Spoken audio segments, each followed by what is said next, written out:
Good afternoon, everybody. Good afternoon. I see Mimsy's already in here. Tall Glass is already in here. What's up? What's up? What's up? Trying to hop in a little bit earlier today. I am live, right? Y'all see me? Yeah, I guess I am live. I don't know. I am popping in a little bit earlier today because starts the State of the Union starts in about 13 minutes. Um, so I was just gonna come in and talk to y'all, and I'm actually was gonna play a little video to get everybody prepared for it. How you doing, Mimsy? You having a good day? What's up, Tall Glass? Welcome. You guys ready for today? Thanks for the likes, y'all. I'm gonna go ahead and get into this and get ready. I'll be waiting anytime the second Trump comes in. What's up, Rai? Do you want to come up, bro? Speak now, buddy. Here, I'm gonna send you the link. I want you to come up here.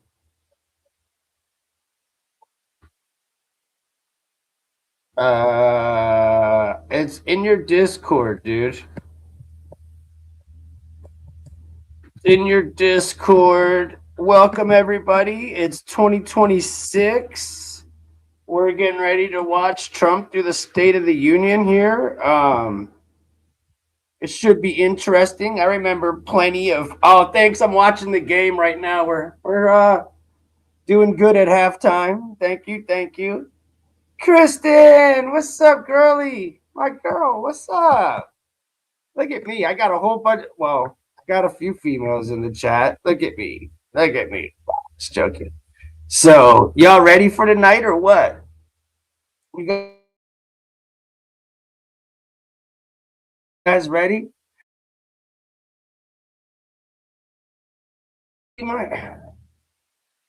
You guys remember when he was doing the State of the Union and Nancy Pelosi was ripping up the paper like the rudest stuff ever. Is my stuff acting glitchy? I feel like it is. Someone tell me if it is, please. But let's see. We got about 10 minutes. Let me go ahead and start this so we could get it popping. Hold on. Welcome everybody in here. I'm gonna play a little something until it starts.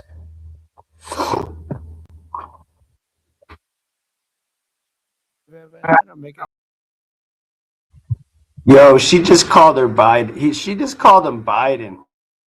Hey everyone, I'm Emily Campagno. Catch me and my co-hosts Harris Faulkner and Kaylee McEnany on Outnumbered every weekday at 12 p.m. Eastern, or set your DVR. Also, don't forget to subscribe to the Fox News.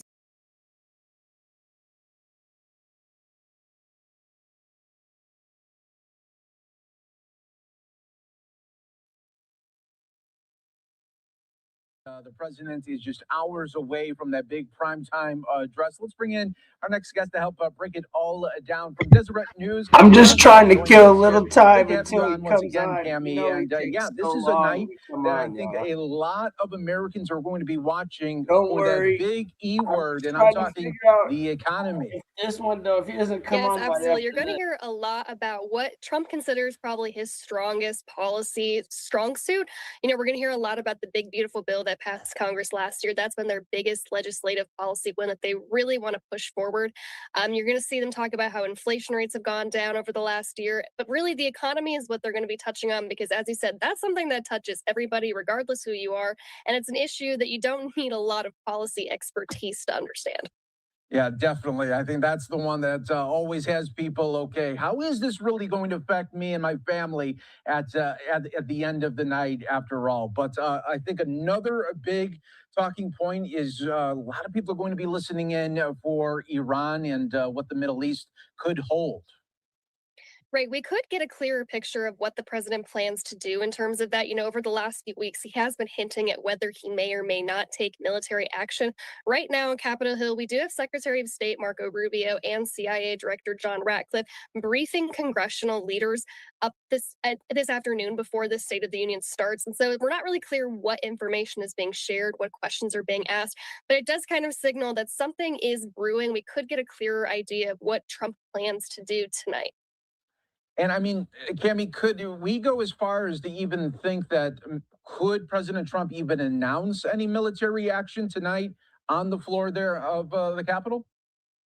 I think when it comes to President Trump, it's kind of a never say never kind of situation. It's probably something that is unprecedented, but it is something that, wouldn't necessarily be unsurprising from him. Yeah, so true. And let's also just talk about the different style that President Trump has when it comes to the State of the Union. If we remember back into the first term, I mean, he really uses this spotlight almost to have like sort of a mini rally, MAGA rally on the House floor there.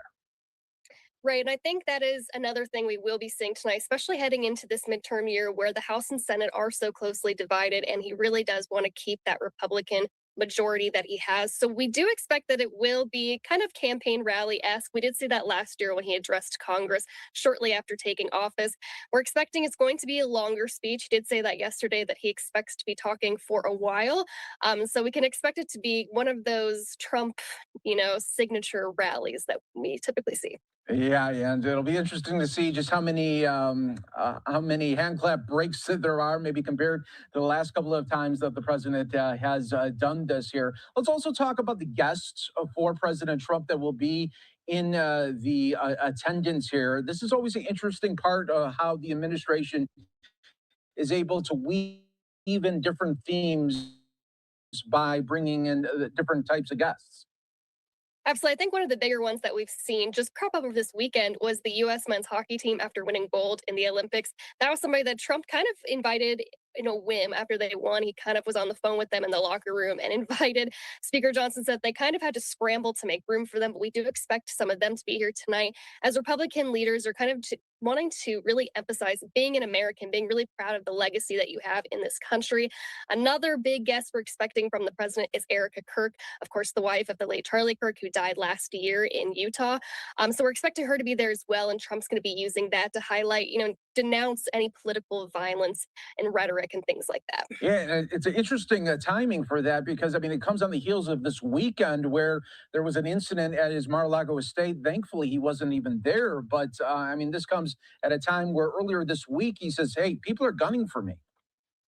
Absolutely. That's a good point that, we did see that this weekend, and some Republican lawmakers are saying, we need to continue to pray for the president's safety. We'd seen somebody on Capitol Hill just last week as well get arrested for holding a weapon close to the Capitol Hill. So security here is tight tonight. They're going to want to make sure that everything is put together. But, that is going to be definitely something that's going to be brought up, probably touched on several times, just the idea of really toning down political rhetoric and making sure that any kind of violence is, decried in all forms. And I think another thing that people are going to be watching for is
Let's go, President Trump. I'm taking his time walking up. I can't tell if there's like clapping, if y'all can hear me or not. I can't even tell. I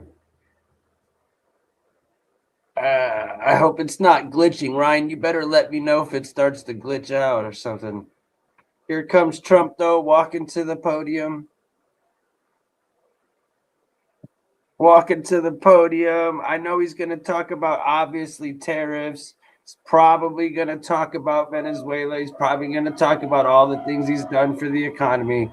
I know a lot of Democrats have not shown up, won't be there this time around. So I'm sure he's going to blast on them. I'm sure he's going to blast on the media. Very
Members of Congress, I have the high privilege and distinct honor of presenting to you the President of the United States.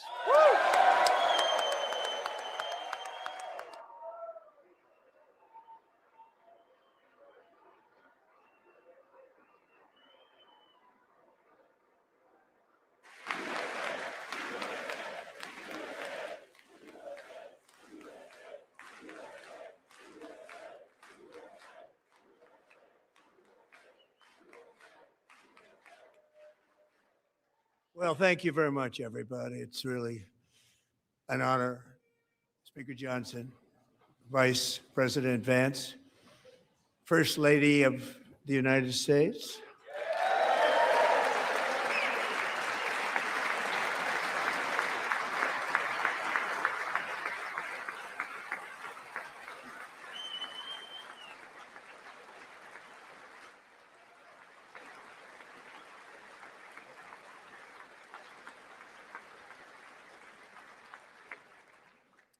Second Lady of the United States,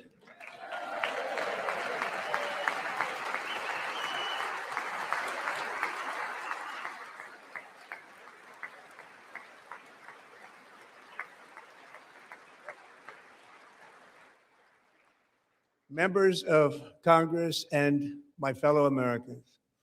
Our nation is back, bigger, better, richer, and stronger than ever before.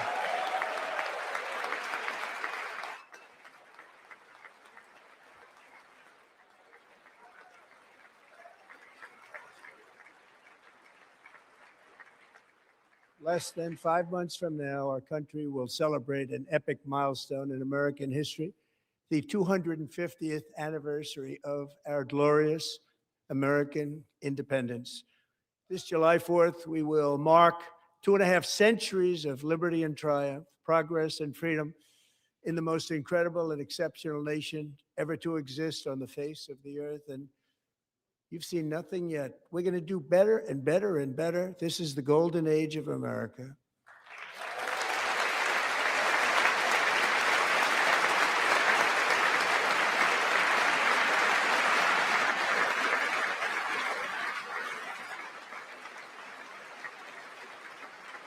When I last spoke in this chamber 12 months ago, I had just inherited a nation in crisis with a stagnant economy, inflation at record levels, a wide open border, horrendous recruitment for military and police, rampant crime at home, and wars and chaos all over the world. But tonight, after just 1 year, I can say with dignity and pride that we have achieved a transformation like no one has ever seen before, and a turnaround for the ages. It is indeed a turnaround for the ages.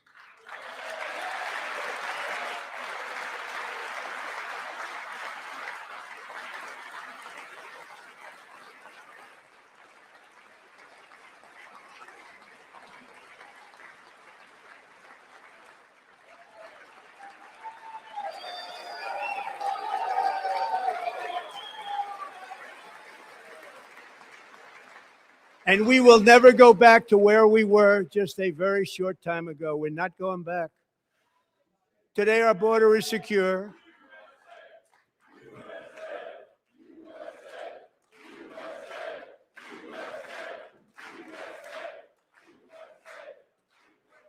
Thank you. Today, our border is secure. Our spirit is restored. Inflation is plummeting. Incomes are rising fast. The roaring economy is roaring like never before, and our enemies are scared. Our military and police are stacked, and America is respected again, perhaps like never before.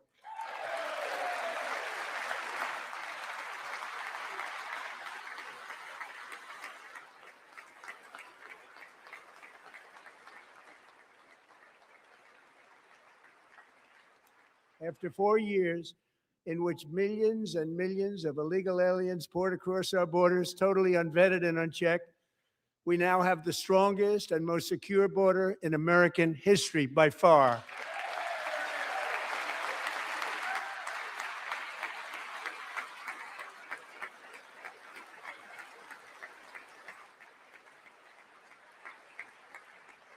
In the past 9 months, 0 illegal aliens have been admitted to the United States.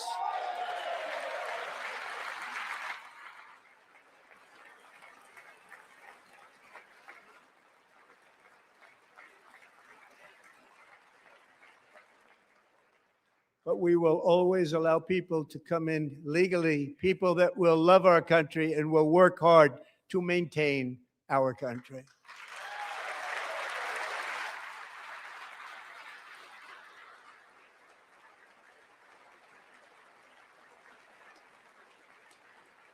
The flow of deadly fentanyl across our border is down by a record 56% in 1 year.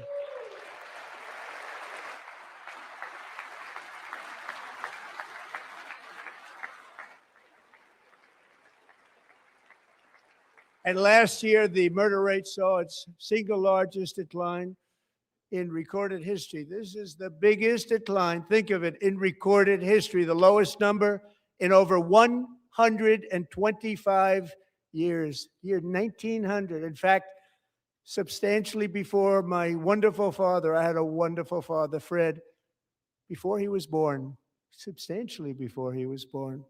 That's a long time ago. He wouldn't like me to say that, but that's a long time ago. The Biden administration and its allies in Congress gave us the worst inflation in the history of our country.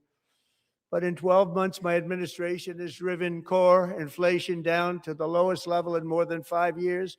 And in the last 3 months of 2025, it was down to 1.7%.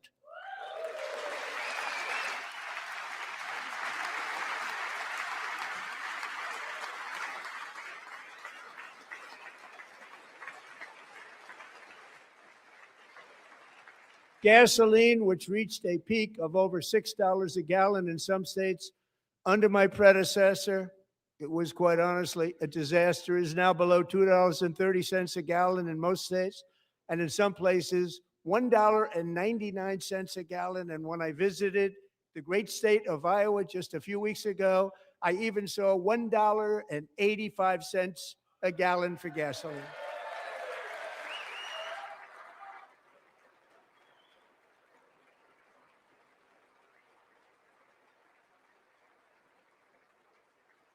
Mortgage rates are the lowest in 4 years and falling fast, and the annual cost of a typical new mortgage is down almost $5,000 just since I took office. 1 year. And low interest rates will solve the Biden-created housing problem while at the same time protecting the values of those people who already own a house that really feel rich for the first time in their lives. We want to protect those values. We want to keep those values up. We're going to do both. And we are going to keep it that way. The stock market has set 53 all-time record highs since the election. Think of that. 1 year. Boosting pensions, 401ks, and retirement accounts for the millions and millions of Americans. They're all gaining. Everybody's up, way up. In 4 long years, the last administration got less than $1 trillion in new investment in the United States. And when I say less, substantially less. In 12 months, I secured commitments for more than $18 trillion pouring in from all over the globe.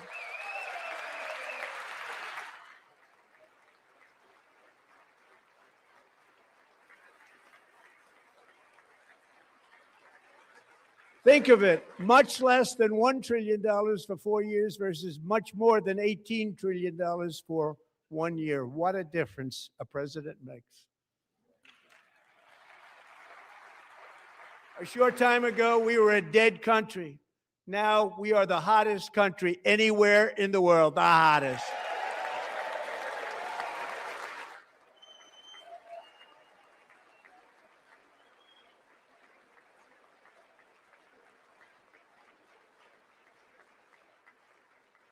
As thousands of new businesses are forming and factories, plants, and laboratories are being built, we have added 70,000 new construction jobs in just a very short period of time. It's getting bigger and bigger and stronger.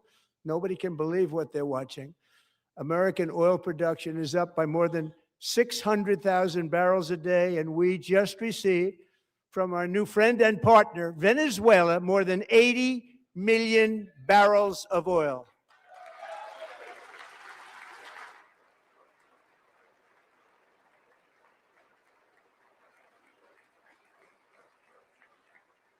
American natural gas production is at an all-time high because I kept my promise to drill, baby, drill.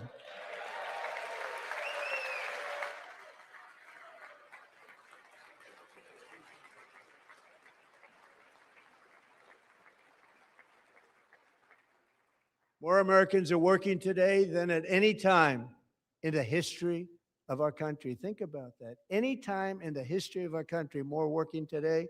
And 100% of all jobs created under my administration have been in the private sector.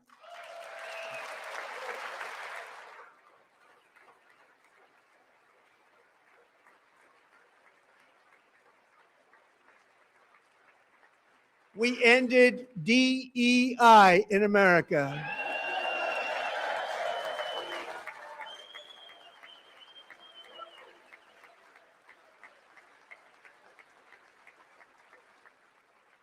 We cut a record number of job-killing regulations, and in 1 year, we have lifted 2.4 million Americans, a record, off of food stamps.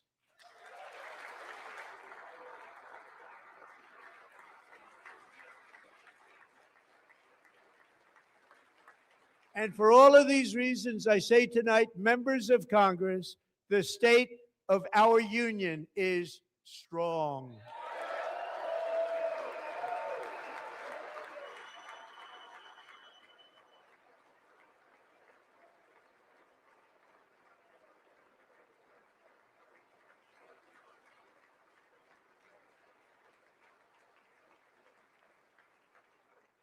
Our country is winning again. In fact, we're winning so much that we really don't know what to do about it. People are asking me, please, please, please, Mr. President, we're winning too much. We can't take it anymore. We're not used to winning in our country. Until you came along, we're just always losing, but now we're winning too much.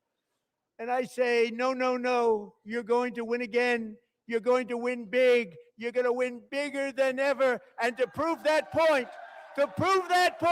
here with us tonight is a group of winners who just made the entire nation proud. The men's gold medal Olympic hockey team. Come on in.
Go ahead.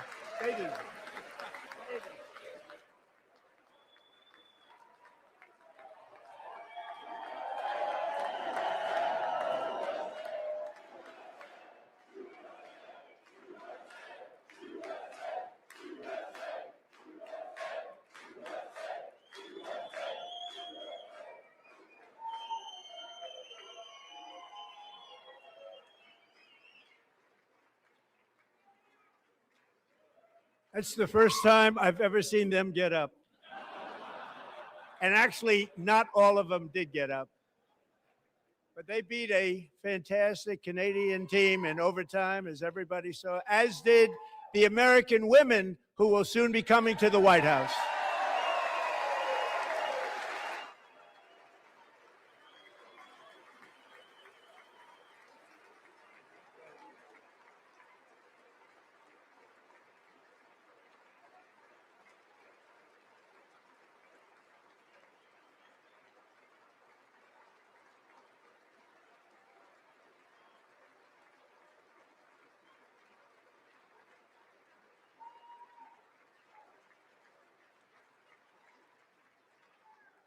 They were in the Oval Office before.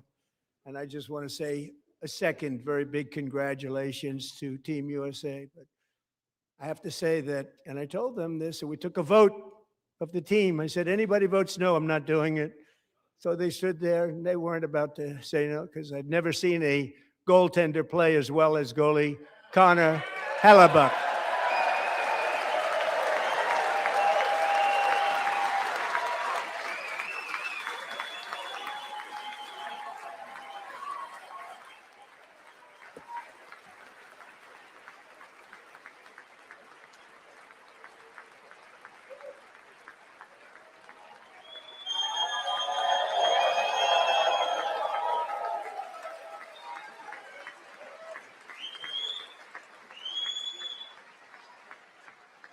Think of it, 46 shots on goal. And I asked him, the one shot, the one where you put your stick in the back and it hit the neck of your stick and bounced off. Do you practice that or was that a little lucky? He refused to answer that question. But I just want to tell you that the members of this great hockey squad will be very happy to hear, based on their vote and my vote, and in this case, my vote was more important, that I will soon be presenting Connor with our highest civilian honor, which we will be given and which has been given to many athletes over the years. But when I say many, not too many, like 12, it's called the highest civilian honor in our country, the Presidential Medal of Freedom.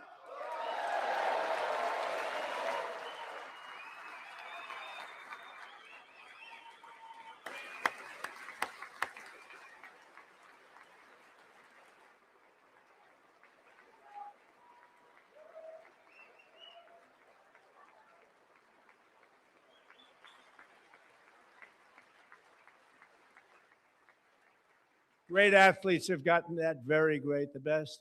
And I thought he deserved it. And I did take a vote, every single one of them. I said, I'm not giving it if anybody goes no. And every single one of them rapidly put up their hand. So I want to thank you all. What a special job you did. What special champions you are. Thank you very much.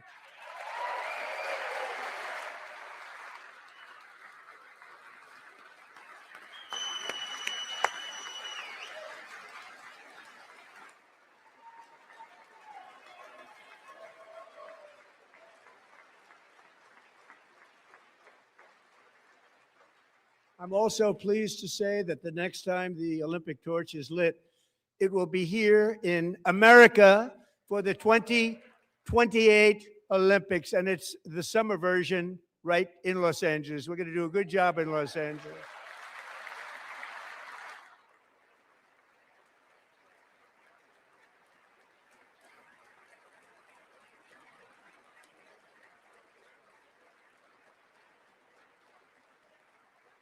And Los Angeles is going to be safe, just like Washington, D.C. is now one of the safest cities in the country.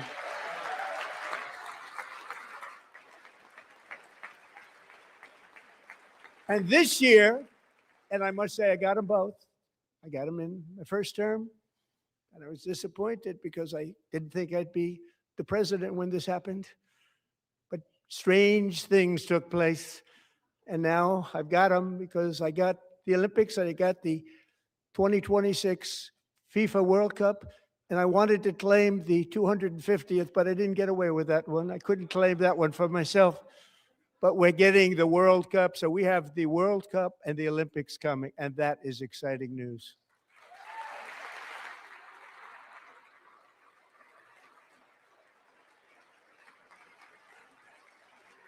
So this will be a year to celebrate our country and the heroes who have kept it free. Men like Buddy Taggart. At age 17, Buddy volunteered to defend America in World War II, serving in the Pacific under the great General Douglas MacArthur. He fought bravely in the famous Battle of Manila, worked so hard. He was badly wounded and almost killed by enemy machine guns in Luzon. And 81 years ago this month, he liberated the largest internment camp in the Philippines, one of the largest anywhere in the world. But he earned many honors, including a Purple Heart and a Bronze Star, came home, started a family, and tonight he is in the gallery looking forward to July 4th, 2026, his 100th birthday.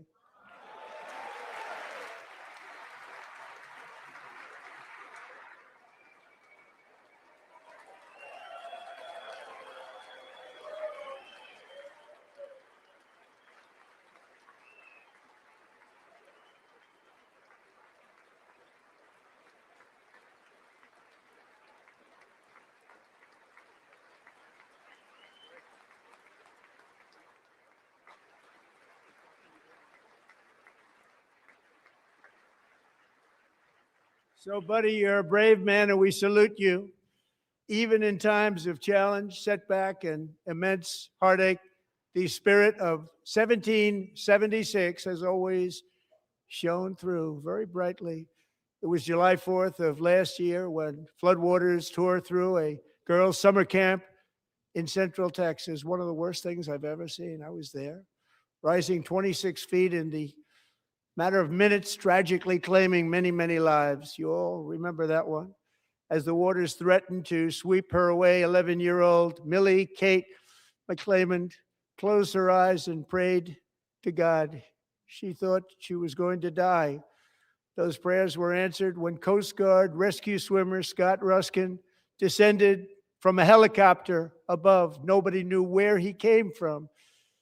It was Scott's first ever rescue mission, a young guy, but very brave, very, very top, always top in his class. And he lifted not just Millie Kate, but 164 others to safety.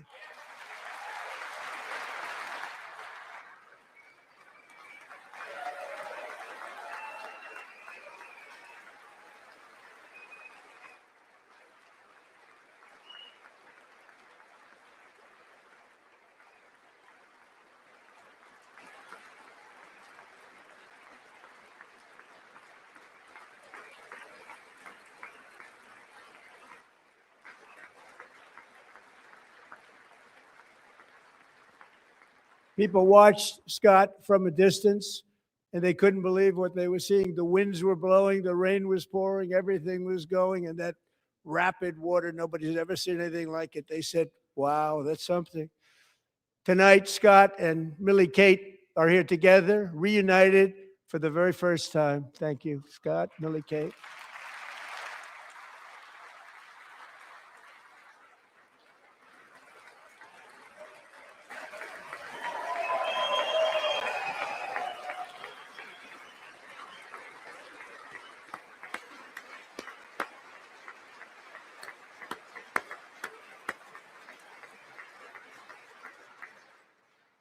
And Petty Officer Ruskin, I'm pleased to inform you that I am now awarding you the Legion of Merit for extraordinary heroism, which is what it was, extraordinary heroism. Thank you.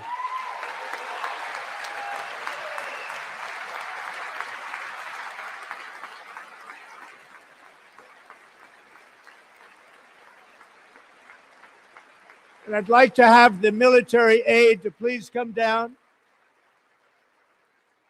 and take care of the service. Military aid, thank you very much. Take care of that very important service. Thank you very much. From 1776 to today, every generation of Americans has stepped forward to defend life, liberty, and the pursuit of happiness. And they're really doing it for the next generation. But now it's our turn. Together, we're building a nation where every child has the chance to reach higher and go further, where government answers to the people, not the powerful, and where the interests of hardworking American citizens are always our first and ultimate concern. That is the debt we owe to the heroes who came before us, and that is the promise we must keep to America for our 250th year. Last year, I urged this Congress to begin the mission by passing the largest tax cuts in American history, and our Republican majorities delivered so beautifully. Thank you, Republicans.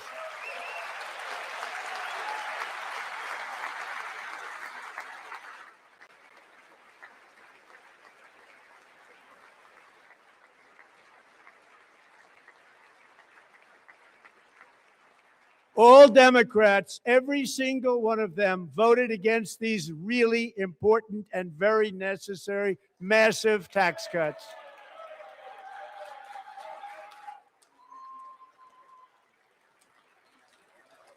They wanted large-scale tax increases to hurt the people instead. But we held strong, and with the great, big, beautiful bill, we gave you no tax on tips, no tax on overtime, and no tax on Social Security for our great seniors.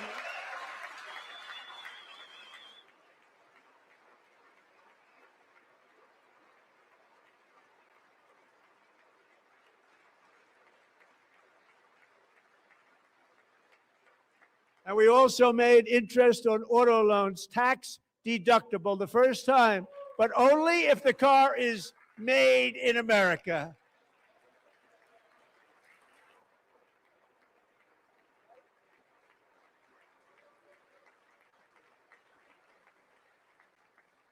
Recently in Pennsylvania, I met Megan Hemhauser, a devoted mom who's homeschools her children, beautiful, 2 children, during the day while waiting tables at night as her husband works overtime operating very heavy equipment.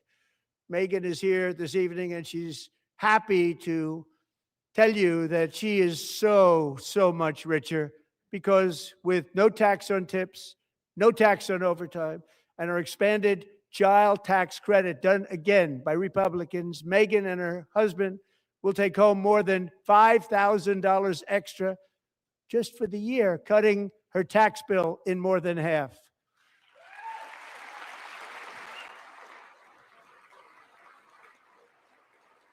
Megan, please stand up. We're fighting for you, Megan.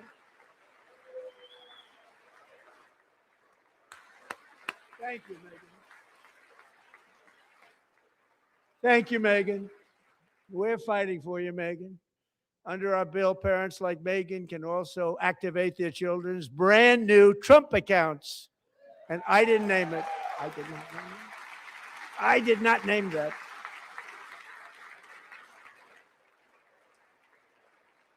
Nobody believes me, but I did not name it. It was named by a very tall man sitting right there in the third row.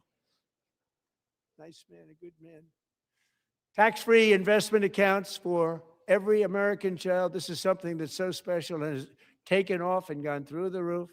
Millions will be pre-funded courtesy of the U.S. Treasury and private individuals like Michael and Susan Dell, who have donated $6.25 billion to fund the Trump accounts for 25 million American children. They're great people.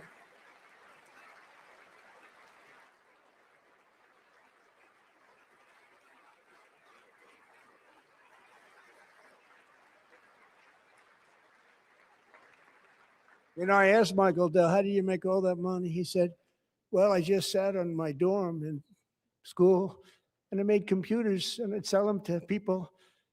And I just kept selling and selling and selling. And pretty amazing story. That's called the American dream. He sold a lot of computers, a lot of those laptops.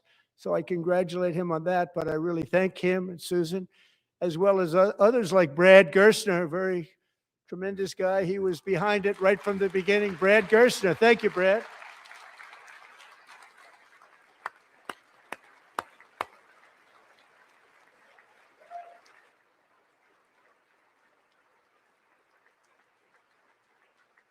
So with modest additional contributions, these young people's accounts could grow to over $100,000 or more by the time they turn 18. Think of it. How much money is that for somebody that started with nothing? Over 100,000, could be much more than that. To make this investment in our children's future, go to trumpaccounts.gov, trumpaccounts.gov. And a lot of people are doing it. It's setting every record in the book. It's popular. They knew what it was going to take. I'm so proud of them. I'm so proud of the people that got it started. And now it's just taken off. One of the primary reasons for our country's stunning economic turnaround, the biggest in history, where the Dow Jones broke 50,000 4 years ahead of schedule, and the S&P hit 7,000, where it wasn't supposed to do it for many years, were tariffs. I used these tariffs, took in hundreds of billions of dollars to make great deals for our country, both economically and on a national security basis. Everything was working well. Countries that were ripping us off for decades are now paying us hundreds of billions of dollars. They were ripping us so badly, you all know that. Everybody knows it. Even the Democrats know it. They just don't want to say it. And yet these countries are now happy, and so are we. We made deals. The deals are all done. And they're happy. They're not making money like they used to, but we're making a lot of money. There was no inflation, tremendous growth. And the big story was how Donald Trump called the economy correctly, and 22 Nobel Prize winners in economics didn't. They got it totally wrong. They got it really wrong. And then just 4 days ago, an unfortunate ruling from the United States Supreme Court. It just came down. It came down. Very unfortunate ruling. But the good news is that almost all countries and corporations want to keep the deal that they already made, right, Scott? Knowing that the legal power that I, as president, have to make a new deal could be far worse for them, and therefore they will continue to work along the same successful path that we had negotiated before the Supreme Court's unfortunate involvement. So despite the disappointing ruling, these powerful country-saving, it's saving our country, the kind of money we're taking in, peace-protecting. Many of the wars I settled was because of the threat of tariffs. I wouldn't have been able to settle them without. Will remain in place under fully approved and tested alternative legal statutes. And they have been tested for a long time. They're a little more complex, but they're actually probably better, leading to a solution that will be even stronger than before. Congressional action will not be necessary. It's already time tested and approved. And as time goes by, I believe the tariffs paid for by foreign countries will, like in the past, substantially replace the modern-day system of income tax, taking a great financial burden off the people that I love.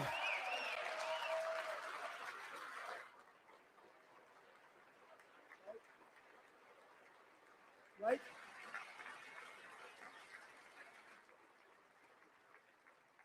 Moving forward, factories, jobs, investment, and trillions of dollars will continue pouring into the United States of America because we finally have a president who puts America first. I put America first. I love America.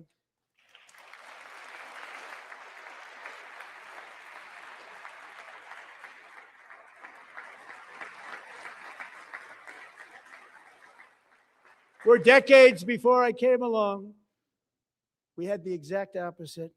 From trade to healthcare, from energy to immigration, everything was stolen and rigged in order to drain the wealth out of the productive, hardworking people who make our country great, who make our country run. Under Biden and his corrupt partners in Congress and beyond, it reached a breaking point with the Green New scam, open borders for everyone. They poured in by the millions and millions from prisons, from mental institutions. They were murderers, 11,888 murders. They came into our country. You allowed that to happen. And record-setting inflation that cost the typical family $34,000 in just a speck of time. Now, the same people in this chamber who voted for those disasters suddenly use the word affordability, a word they just used it. Somebody gave it to them, knowing full well that they caused and created the increased prices that all of our citizens had to endure. You caused that problem. You caused that problem.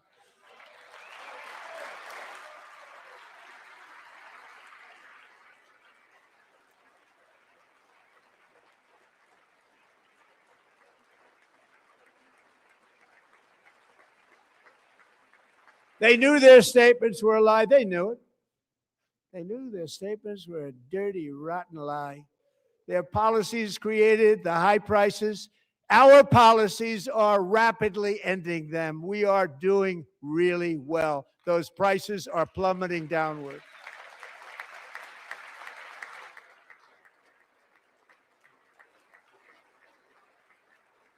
The price of eggs is down 60%, Madam Secretary. Thank you. The cost of chicken, butter, fruit, hotels, automobiles, rent is lower today than when I took office by a lot. And even beef, which was very high, is starting to come down significantly. Just hold on a little while. We're getting it down. And soon you will see numbers that few people would think were possible to achieve just a short time ago. Nobody can believe when they see the kind of numbers, and especially energy, when they see energy going down to numbers like that, they cannot believe it. It's like another big tax cut. I'm also confronting one of the biggest ripoffs of our times, the crushing cost of health care caused by you. Since the passage of the Unaffordable Care Act, sometimes referred to as Obamacare, big insurance companies have gotten rich. It was meant for the insurance companies, not for the people. With our government giving them hundreds and hundreds of billions of dollars a year as their stock prices soared 1,000, 1,200, 1,400, and even 1,700%, like nothing else. That's why I introduced the great healthcare plan. I want to stop all payments to big insurance companies and instead give that money directly to the people so they can buy their own health care, which will be better health care at a much lower cost.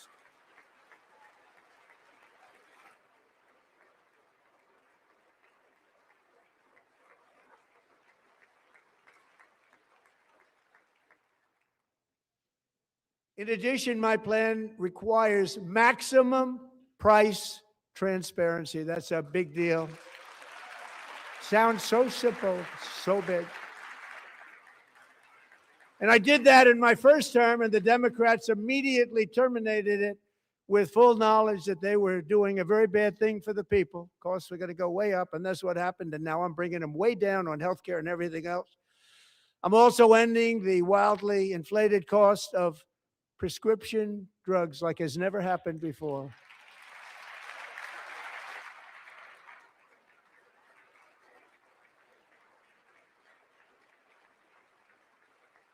Other presidents tried to do it, but they never could. They tried. Most didn't try, actually. But they tried. They said they tried. They couldn't do it. They didn't even come close. They were all talk and no action, but I got it done. Under my just enacted most favored nation agreements, Americans who have for decades paid by far the highest prices of any nation anywhere in the world for prescription drugs will now pay the lowest price anywhere in the world for drugs. Anywhere, the lowest price.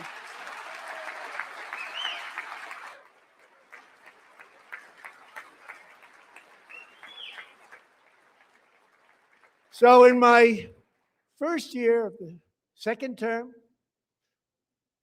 should be my third term, but strange things happen.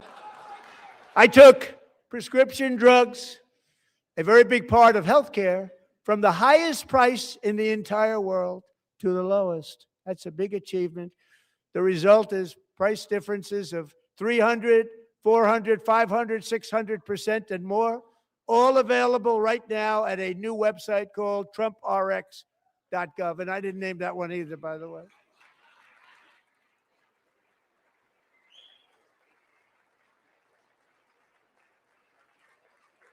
And here tonight is the very first customer ever to get that big discount, and it is big, Catherine Rayner.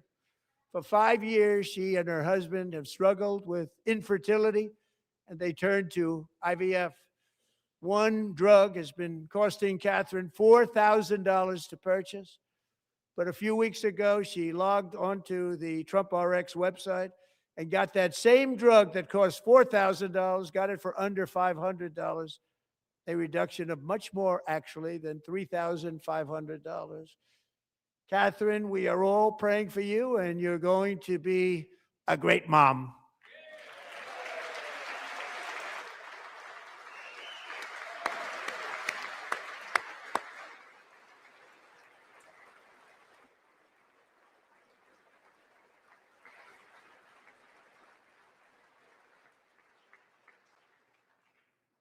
So now I'm calling on Congress to codify my most favored nation program into law. Now, the one thing I'm not sure it matters because it's going to be very hard for somebody that comes along after me to say, let's raise drug prices by 700 or 800%. But John and Mike, if you don't mind, codify it anyway. They may do it. Codify it anyway. Thank you. Many Americans are also concerned that energy demand from AI data centers could unfairly drive up their electric utility bills. Tonight, I'm pleased to announce that I have negotiated the new Ratepayer Protection Pledge. You know what that is? We're telling the major tech companies that they have the obligation to provide for their own power needs. They can build their own power plants as part of their factory so that no one's prices will go up. And in many cases, prices of electricity will go down for the community and very substantially down. This is a unique strategy never used in this country before. We have an old grid. It could never handle the kind of numbers, the amount of electricity that's needed. So I'm telling them they can build their own plant. They're going to produce their own electricity. It will ensure the company's ability to get electricity while at the same time lowering prices of electricity for you, and could be very substantial for all of you cities and towns. You're going to see some good things happen over the next number of years. Another pillar of the American dream that has been under attack is home ownership. With us tonight is Rachel Wiggins, a mom of two from Houston. She placed bids on 20 homes and lost all of those bids to gigantic investment firms that bypassed inspection, paid all cash, and turned those houses into rentals, stealing away her American dream. She was devastated. Stories like this are why last month I signed executive order to ban large Wall Street investment firms from buying up in the thousands single-family homes.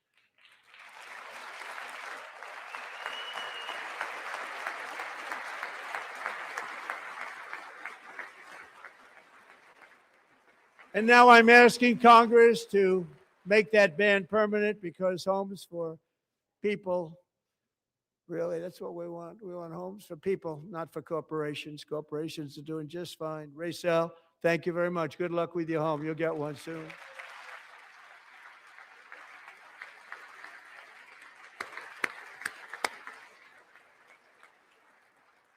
We're also working to make it easier for Americans to save for retirement. And under this administration, we will always protect Social Security and Medicare. They are not protecting it for our seniors. We will always protect Social Security, Medicare, Medicaid.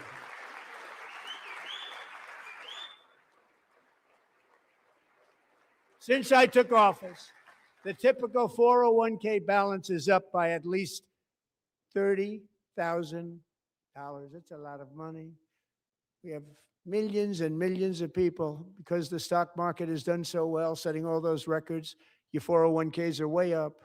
Yet half of all of working Americans still do not have access to a retirement plan with matching contributions from an employer. To remedy this gross disparity, I'm announcing that next year my administration will give these often forgotten American workers, great people, the people that built our country, access to the same type of retirement plan offered to every federal worker. We will match your contribution with up to $1,000 each year. As we ensure that all Americans can profit from a rising stock market, let's also ensure that members of Congress cannot corruptly profit from using insider information.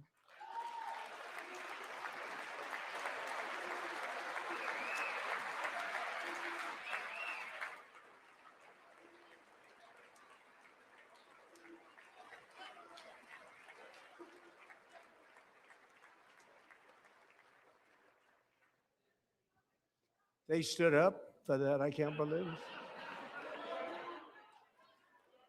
I can't believe it.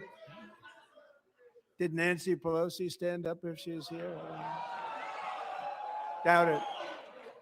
Pass the Stop Insider Trading Act without delay.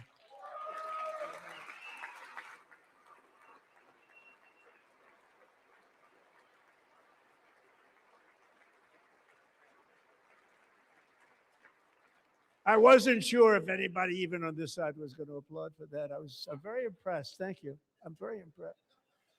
But when it comes to the corruption that is plundering, it's plundering America.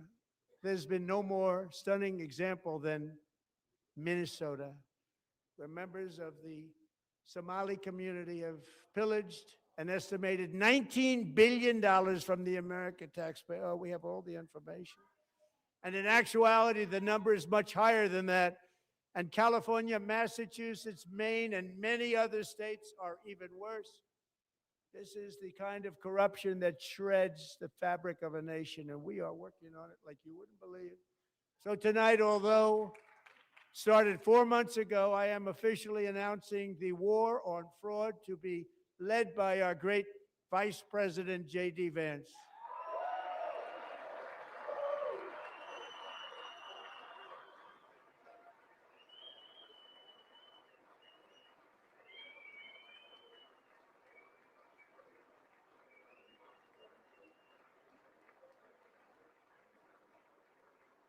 He'll get it done. Find enough of that fraud, we will actually have a balanced budget overnight. It'll go very quickly. That's the kind of money you're talking about. We'll balance our budget. The Somali pirates who ransacked Minnesota remind us that there are large parts of the world and lawlessness are the norm, not the exception. Importing these cultures through unrestricted immigration and open borders brings those problems right here to the USA. And it is the American people who pay the price in higher medical bills, car insurance rates, rent, taxes, and perhaps most importantly, crime. We will take care of this problem. We're going to take care of this problem. We are not playing games. Delilah.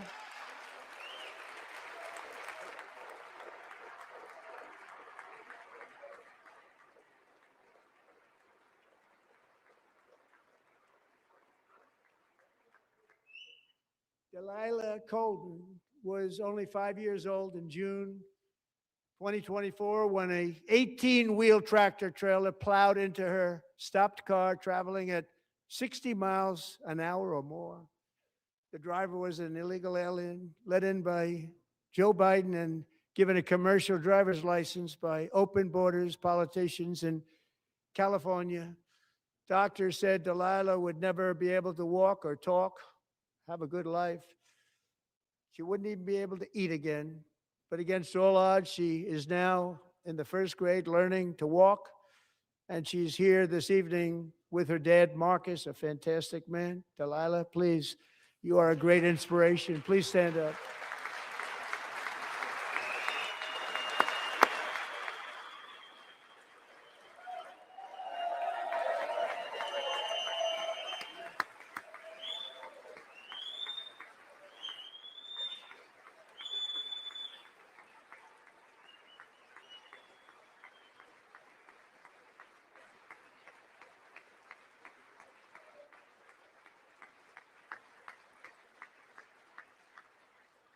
Thank you, Delilah.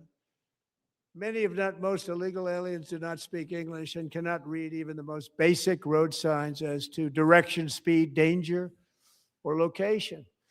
That's why tonight I'm calling on Congress to pass what we will call the Delilah Law, barring any state from granting commercial driver's licenses to illegal aliens.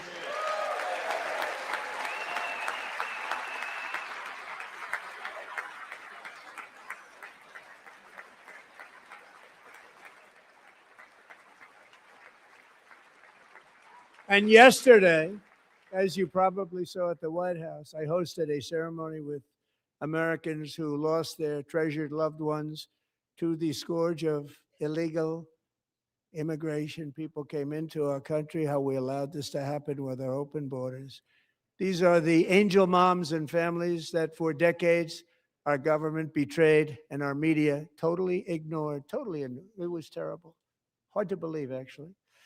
In 2023, a 16-year-old high school cheerleader named Elizabeth Medina was supposed to perform in her town's Christmas parade, but she never arrived. Her mother, Jacqueline, went home to look for her, and she found her lying dead in a bathtub, bleeding profusely after being stabbed 25 times. Elizabeth's killer was a previously arrested illegal alien who had broken in and brutally extinguished the brightest light in her family's life, violently and viciously. Her heartbroken mother is in the gallery to remind everyone in this chamber exactly why we are deporting illegal alien criminals to our country at record numbers, and we're getting them the hell out of here fast. We don't want them.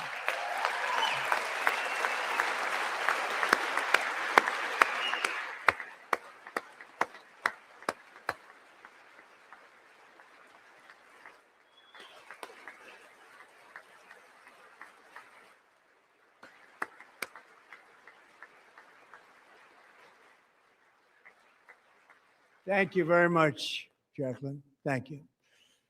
We can never forget that many in this room not only allowed the border invasion to happen before I got involved, but indeed they would do it all over again if they ever had the chance. If they ever got elected, they would open up those borders to some of the worst criminals anywhere in the world. The only thing standing between Americans and a wide open border right now is President Donald J. Trump and our great Republican patriots in Congress. Thank you. Thank you.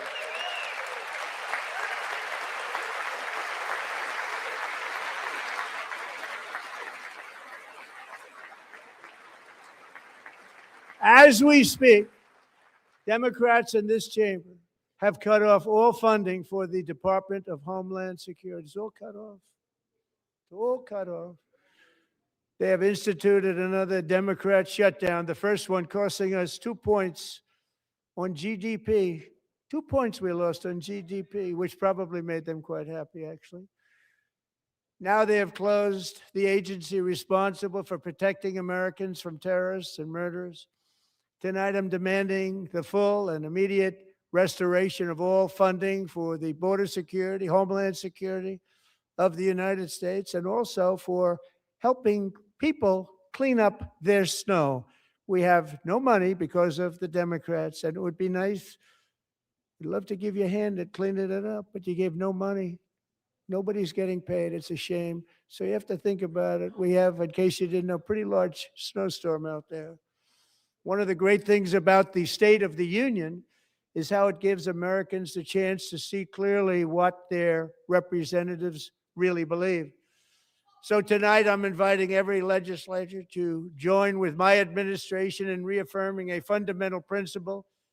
If you agree with this statement, then stand up and show your support. The first duty of the American government is to protect American citizens, not illegal aliens.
Isn't that a shame? You should be ashamed of yourself not standing up. You should be ashamed of yourself. That is why I'm also asking you to end deadly sanctuary cities that protect the criminals and enact serious penalties for public officials who block the removal of criminal aliens. In many cases, drug lords, murderers all over our country, they're blocking the removal of these people out of our country, and you should be ashamed of yourself.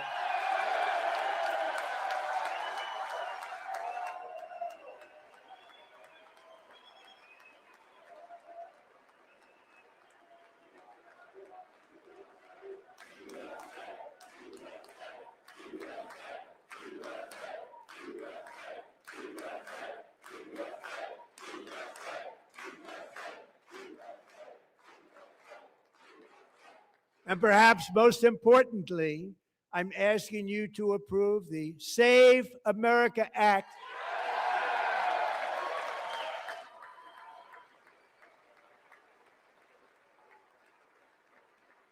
To stop illegal aliens and others who are unpermitted persons from voting in our sacred American elections. The cheating is rampant in our elections. It's rampant.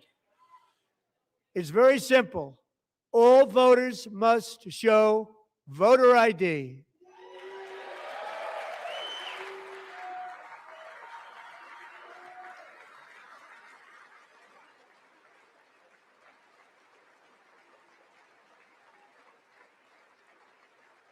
All voters must show proof of citizenship in order to vote.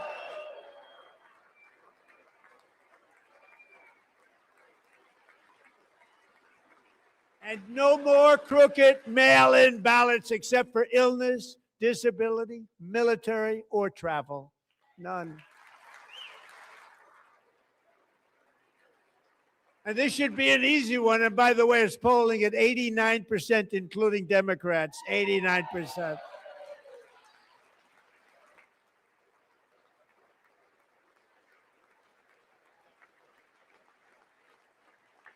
And even the new communist mayor of New York City, I think he's a nice guy, actually.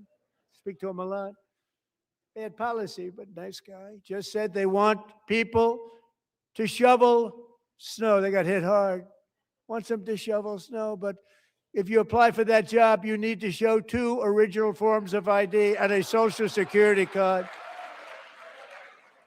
Yet they don't want identification for the greatest privilege of them all, voting in America. No, it's no good. No good. Both Republicans and Democrats overwhelmingly agree on the policy that we just enunciated. And Congress should unite and enact this common sense, country saving legislation right now, and it should be before anything else happens.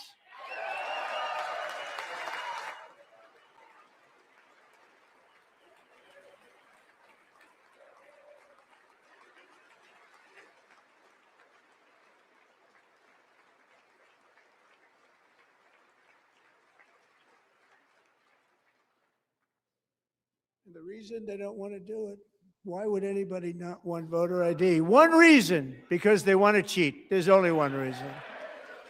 They make up all excuses. They say it's racist. They come up with things you almost say, what imagination they have.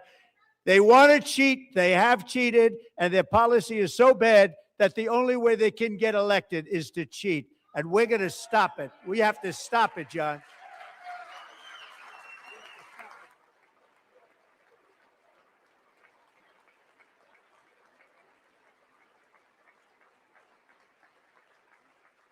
And here is one more opportunity to show common sense in government.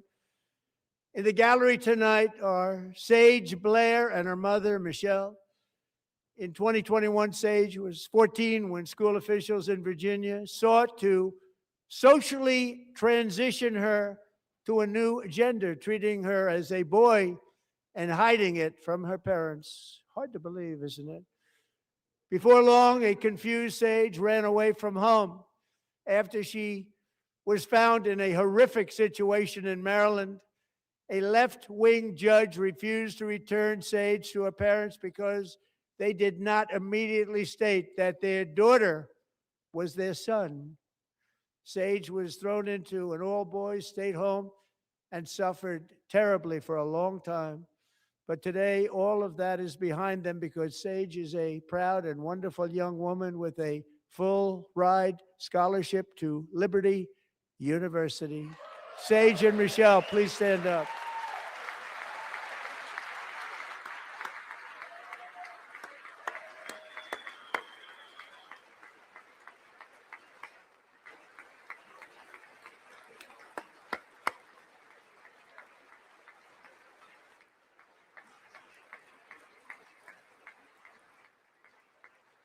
And thank you for your great bravery. And who can believe that we're even speaking about things like this?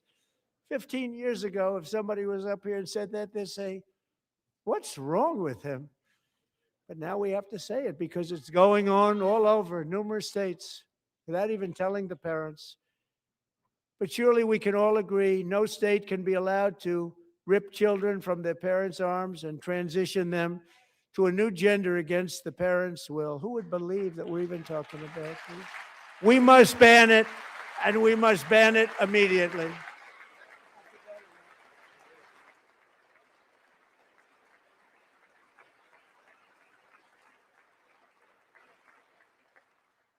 Look, nobody stands up. These people are crazy. I'm telling you, they're crazy.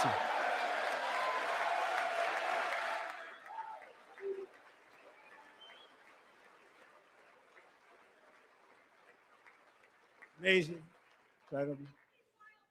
Boy, oh boy. We're lucky we have a country. With people like this, Democrats are destroying our country, but we've stopped it just in the nick of time, didn't we? Huh?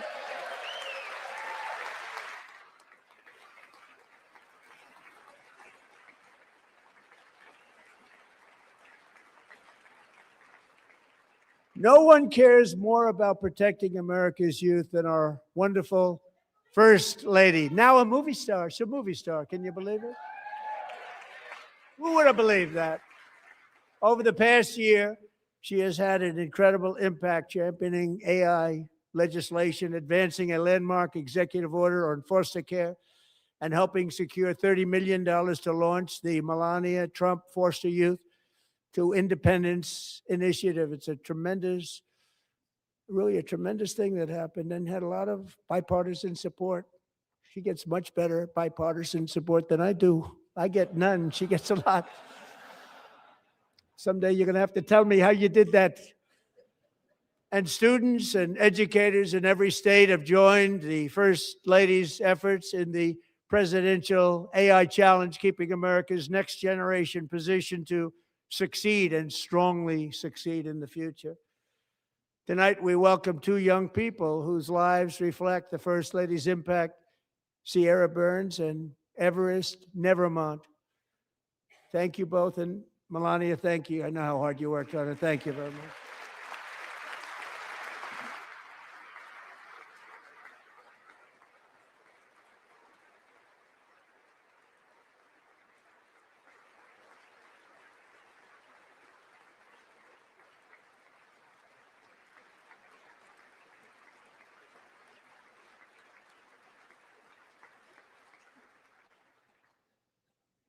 I'm very proud to say that during my time in office, both the first 4 years and in particular this last year, there has been a tremendous renewal in religion, faith, Christianity, and belief in God.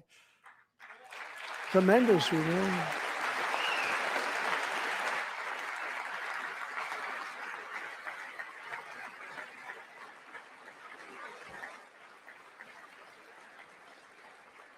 This is especially true among young people, and a big part of that had to do with my great friend, Charlie Kirk, a great guy, great man.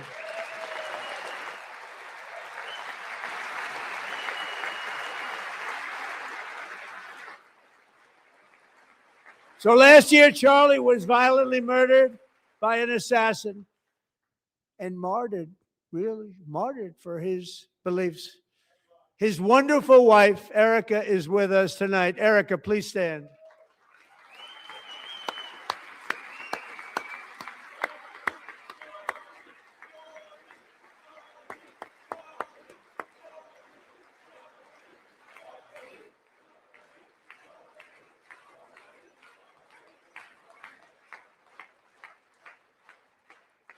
Thank you, Erica.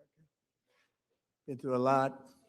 In Charlie's memory, we must all come together to reaffirm that America is one nation under God, and we must totally reject political violence of any kind.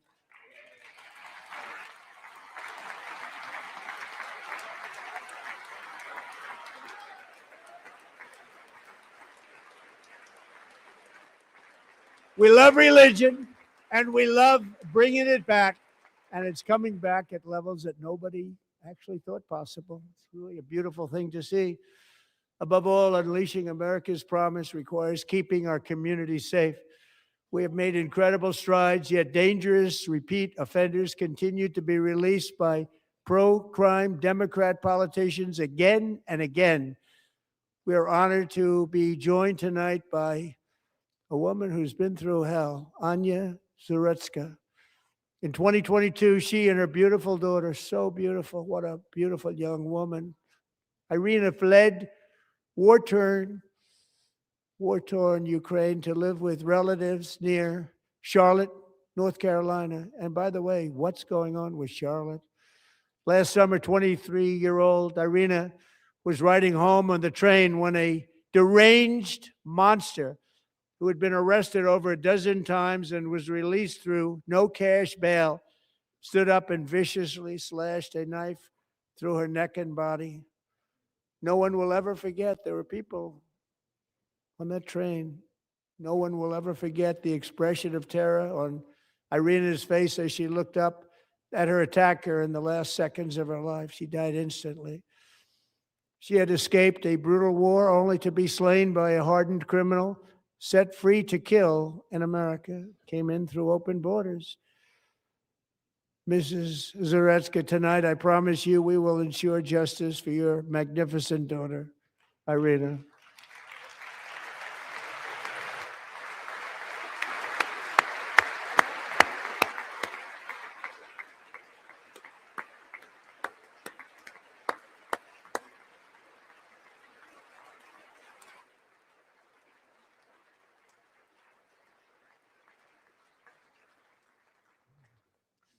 How do you not stand? How do you not stand? I'm asking this Congress to pass tough legislation to ensure that violent and dangerous repeat offenders are put behind bars, and importantly, that they stay there.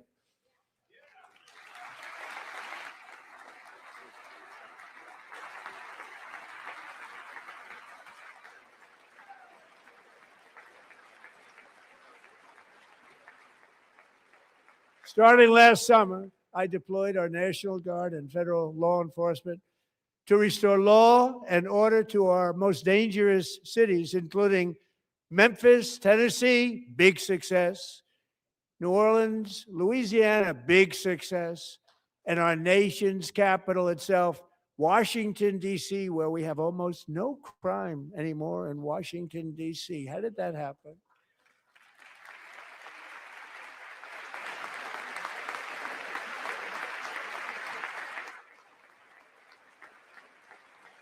In fact, crime in Washington is now at the lowest level ever recorded, and murders in D.C. this January were down close to 100% from a year ago.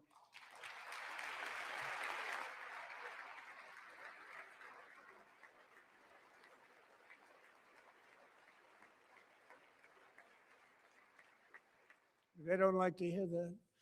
One of the sick people, one of the brave service members who helped achieve this stunning turnaround was 20-year-old West Virginia Army National Guard Specialist Sarah Beckstrom.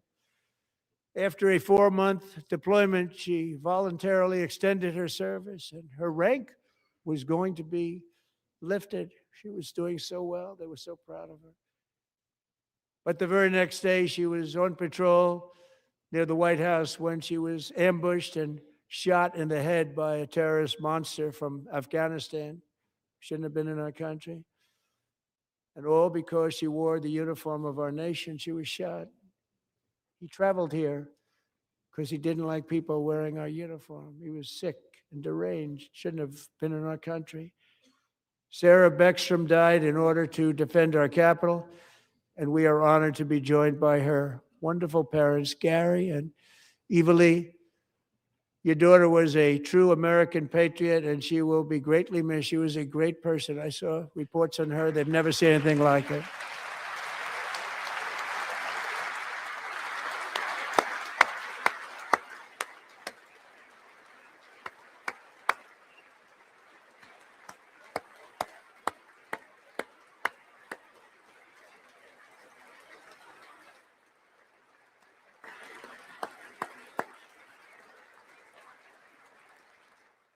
So sorry. Thank you very much.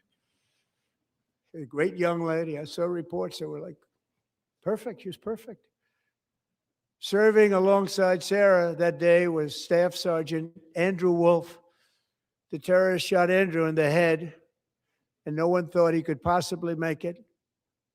The two of them, Sarah and Andrew, both shot violently in the head. Neither was expected to make it. They weren't even given a chance, except his wonderful mother, named Melody, who I spoke to the same night. And she was so positive. The doctors thought that Andrew was gone, but his mother said, no, Mr. President, Andrew will be fine. He's going to make it. I've never seen anything like it. I mean, he was given almost no chance. She said, I have no doubt, sir, he's going to be okay. This was a conversation that I had with her that night, with her son laying helplessly in bed, blood all over. Everybody is praying, she said, sir, he will be okay. The doctors didn't understand what she was saying. And after looking at the results of the damage done, neither did I. She was so strong and conclusive that even Andrew's great father felt she didn't really understand the gravity of the situation. But she turned out to be right. Right, Melody? She turned out to be right.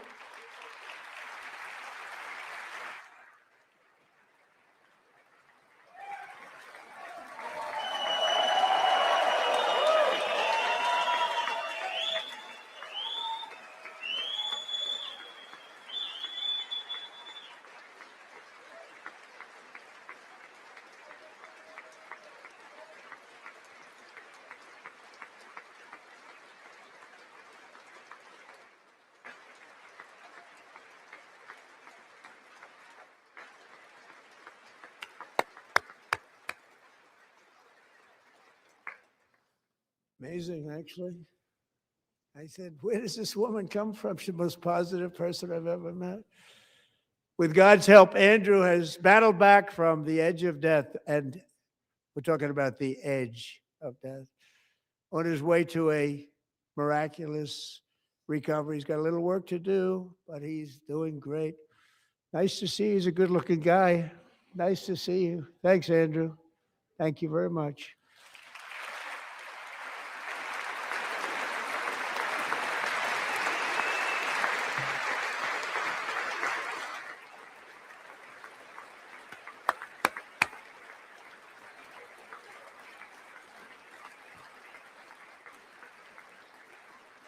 So, Andrew, while you're up, now I'm going to ask a highly respected General James Seward to present Staff Sergeant Andrew Wolf and the great family of Sarah Beckstrom with the award created by our late, great President George Washington himself. It's called the Purple Heart.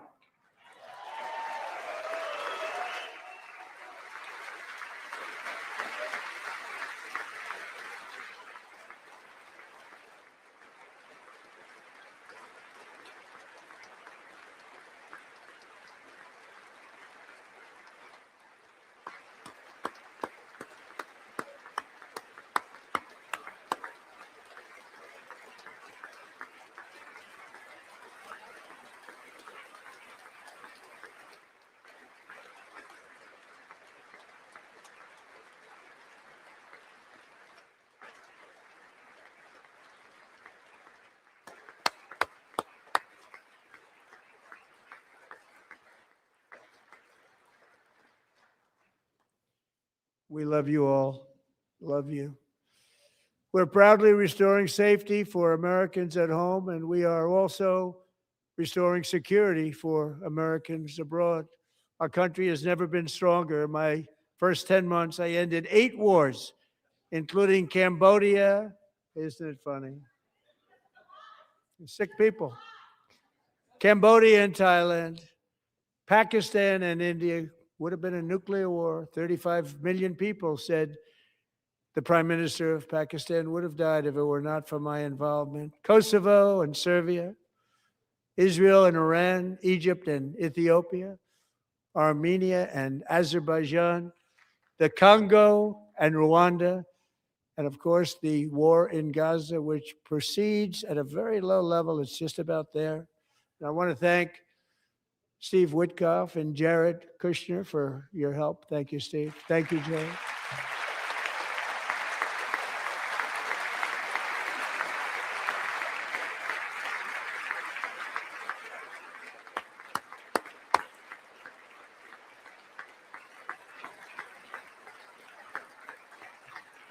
And I also want to thank the man they report to, Secretary of State Marco Rubio. Thank you, Marco.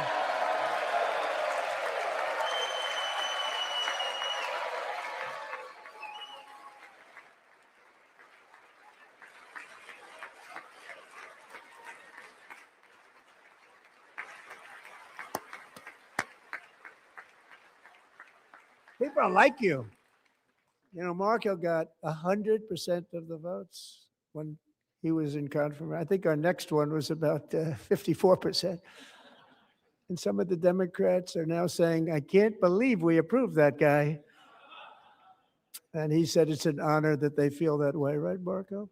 You have done a great job, great Secretary of State. I think he'll go down as the best ever.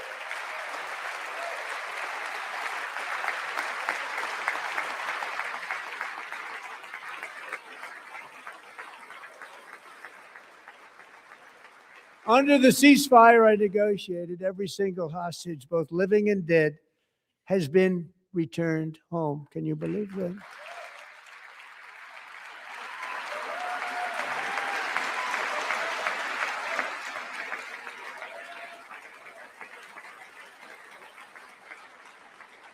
Nobody thought it was possible. Nobody thought that was possible. Both living and dead. And those parents who had a dead son, their boy, they'd always tell me their boy, they wanted him as much as though he were living. It was an amazing period of time. They came back, and when we got all of the living hostages back, and many, many before them, but I always said those last 20 are going to be very tough, but we got many, many more, hundreds. But I said those last 20 are going to be tough. We got them back, but we only got back 14 or 15 of the dead of the 28. And believe it or not, Hamas worked along with Israel, and they dug and they dug and they dug.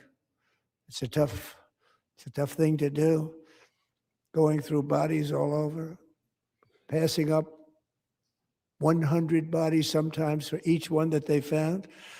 Tough job. And they finally got it back to 27. And then Steve and Jared, they got it back to 28. They found all 28. Nobody thought that was possible, but we did it. And I remember the family of the 28th. They were so grieved, but they were so happy as it's possible to be. They had their boy back. The mother said, "Sir, we have our boy back." What a period of time that was, but we got them all back. So thank you both very much. Great job.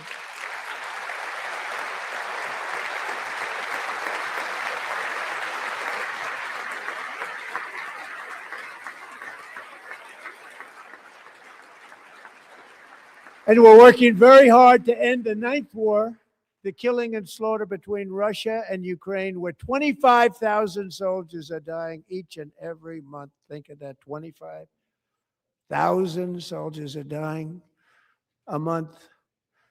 A war which would have never happened if I were president, would have never happened. As president, I will make peace wherever I can, but I will never hesitate to confront threats to America wherever we must. That's why in a breakthrough operation last June, the United States military obliterated Iran's nuclear weapons program with an attack on Iranian soil known as Operation Midnight Hammer.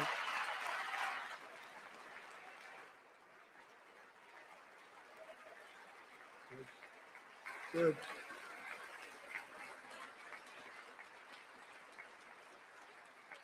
For decades, it had been the policy of the United States never to allow Iran to obtain a nuclear weapon. Many decades. Since they seized control of that proud nation 47 years ago, the regime and its murderous proxies have spread nothing but terrorism and death and hate. They've killed and maimed thousands of American service members and hundreds of thousands and even millions of people with what's called roadside bombs. They were the kings of the roadside bomb. And we took out Soleimani. I did that during my first term. Had a huge impact. He was the father of the roadside bomb.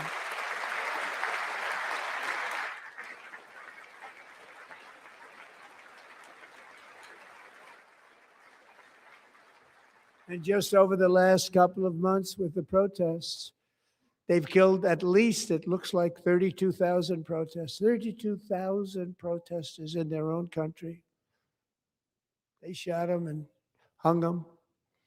We stopped them from hanging a lot of them with the threat of serious violence. But this is some terrible people.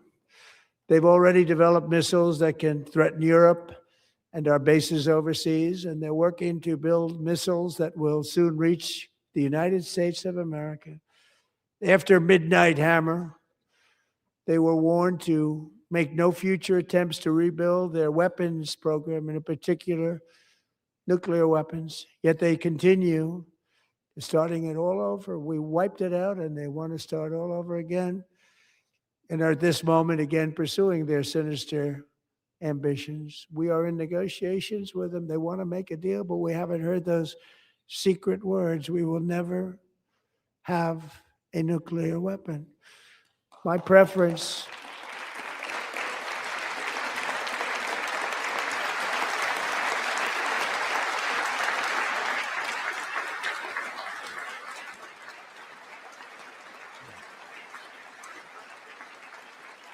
My preference is to solve this problem through diplomacy. But one thing is certain, I will never allow the world's #1 sponsor of terror, which they are by far, to have a nuclear weapon. Can't let that happen.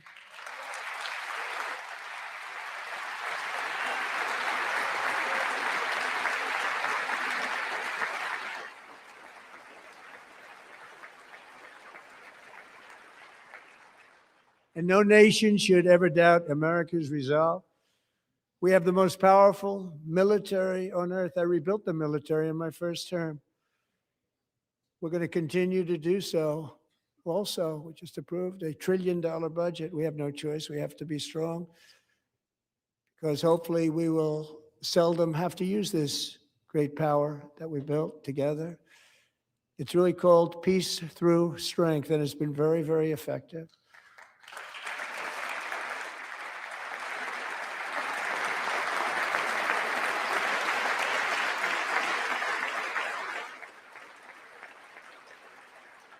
So thanks to Republicans in Congress, we're investing that record number of dollars, have no choice, in the United States Armed Forces. Also creating a lot of jobs, but we're not even doing it for that reason. Because as I said, we have more jobs, more people working today than ever before in the history of our country. And NATO countries are friends and allies. They are. They're our friends and they're our allies. Have just agreed at my very strong request to pay 5% of GDP for military defense rather than the 2%, which they weren't paying. We were paying for almost all of NATO.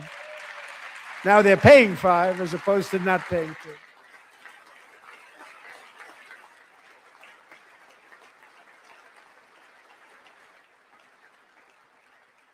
And getting that 5% was something which everyone said would never be done, could not happen. We got it really easily. One meeting. And big difference between 2% that's not paid. We were paying the freight of many of them. Very few were paid up. Now 5%, then they're paid. And everything we send over to Ukraine is sent through NATO, and they pay us in full. They pay us totally in full. Every branch of our armed forces is setting records for recruitment. This is so exciting. And every service member recently.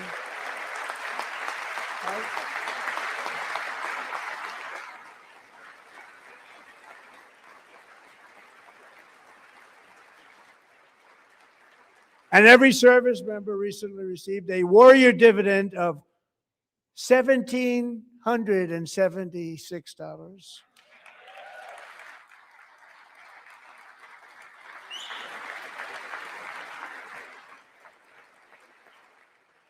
You know, they put it on my desk. We got the money from tariffs and other things, a lot of money we have. We have much more money than people understand. Have to rebuild that program a little bit, but it won't take long. But we got the money, and it was $1,775, and they wanted my approval. And I said, what's the number? $1,775. I said, wait a minute. For one more dollar, we can have $1,776. It's going to. I said, we're going to figure that. I never asked anybody if we could afford it. One more dollar. I said $1,776. And I said, that's good. And I'll tell you what, our military, that was 4 months ago, our military, I never see a person in the military that doesn't thank me for it. So we're honored to do it. They deserve it. And we call it 1776. It was great. And we love our military. We love our law enforcement. We love our firemen. You know, the firemen don't get mentioned enough. We love our firemen. We're also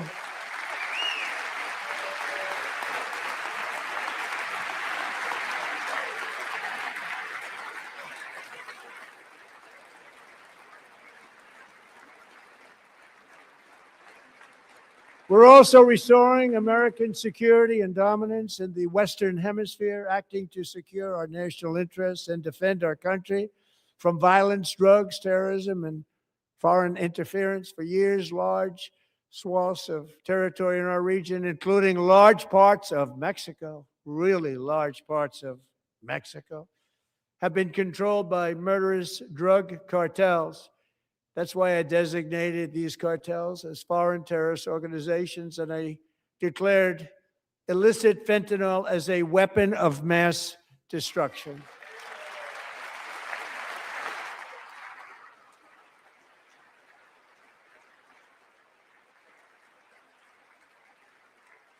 And with our new military campaign, we have stopped record amounts of drugs coming into our country and virtually stopped it completely coming in by water or sea. You probably noticed that. We very seriously damaged their fishing industry also. Nobody wants to go fishing anymore. We've also taken down one of the most sinister cartel kingpins of all. You saw that yesterday.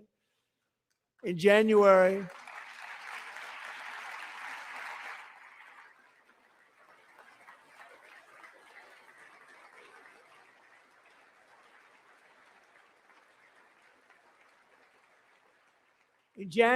elite American warriors carried out one of the most complex, spectacular feats of military competence and power in world history. No one's seen anything like it. Foreign leaders, I won't tell you who, called me and they said, very impressive, very impressive.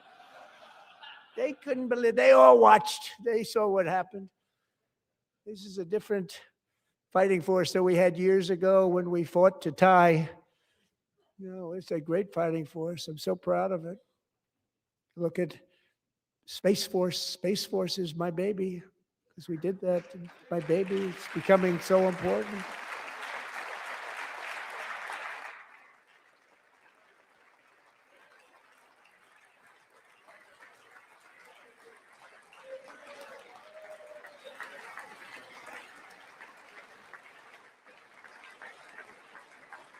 And America's armed forces overwhelmed all defenses and utterly defeated an enemy, good fighters, to end the reign of outlaw dictator Nicolas Maduro and bring him to face American justice.